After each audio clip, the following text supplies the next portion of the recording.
Boom covers halftime live Saturday night football game 2 of divisional weekend. San Francisco Green Bay Packers with a 7-0 halftime lead.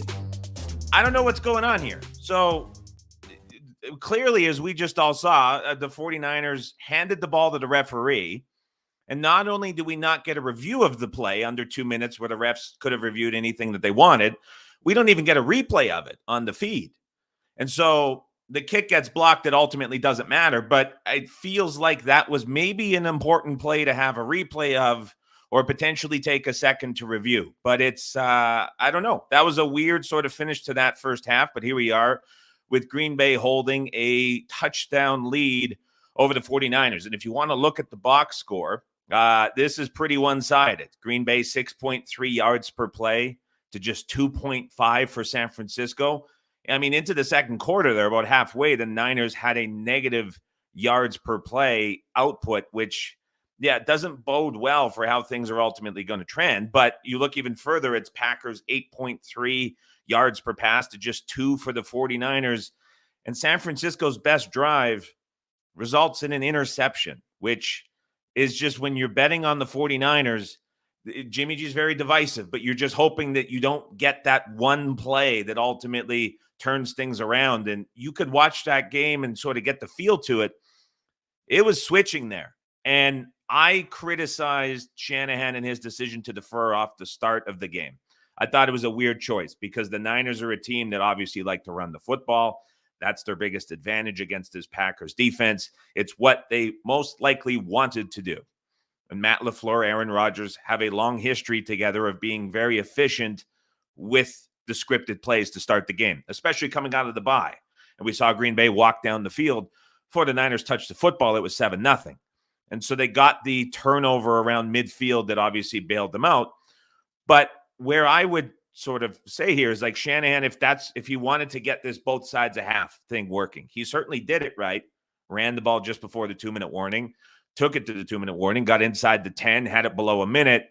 You obviously don't expect that interception to happen and Garoppolo to make that decision. But in many ways, it was kind of working out for Shanahan based on how he elected to start the game. So I was probably wrong in that criticism. And what we were seeing Shanahan potentially want out of that scenario was the chance to be tied at halftime, giving it back to the Packers with 15 seconds left on the clock, taking 7-7 into half, and then getting the ball to start the second half. Interception happens, they blow the coverage, and it almost results in a worst-case scenario. But here we are, 7-0. Let's look at some numbers here because I think I have a pretty strong, at least feel or opinion on this. Second half spread, San Francisco plus 0.5 minus 128. That's intriguing, but let's also see what we can get from a team total. Away team points over 10.5. Going to be a low-scoring, tight second half. I think these numbers are probably right. But what would intrigue me here is if we go to the live lines, let's take San Francisco to win the game outright, plus 360 on the money line. That's the bet I'll take. I'll make that the second half pick. San Francisco plus 360. That is to win the game. That is not just for the second half. And I think this is a game that the Niners continue to do what we saw late in that final drive, running the football as this becomes a tight game to get it out of the half. But I also think they continue to give this Packers offensive line a ton of trouble, especially on the left side, where they've had a ton of advantages getting to Aaron Rodgers. And a lot of those stats that I read off at the start of this broadcast were fueled by two things. Obviously, that big pass at the end of half on the blown coverage, which went for 75 yards. So that's going to make any stat line or any per pass stat line look really good. And then we also saw that first drive where everything went right out of the script. But every drive since for Green Bay, it was a fumble, it was a 3-and-out, it was a 3-and-out, it was a 3-and-out, and then it was the end of half. The 49ers defense very much has this team in the game. And in many ways, we've seen just a couple of plays really inflate this Packers stat line, really inflate this box score.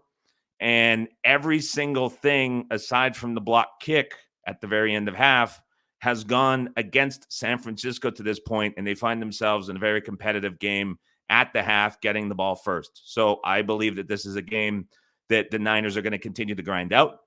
I think that defense continues to win against the Packers' offensive line. And I think it's a spot where the Niners continue to find success running against this Packers defense, and they find the way at the end of this to squeak out the victory. I will take them on the money line, plus 360 on the live line for the game. That'll do it for me. We'll be back with you for both games tomorrow, doing both halftimes. Davis will be back with me for the first game, and then we will close it off with what is going to be a very entertaining Chiefs-Bills game for Sunday Night Football. Enjoy the second half. Let's get a Niners win.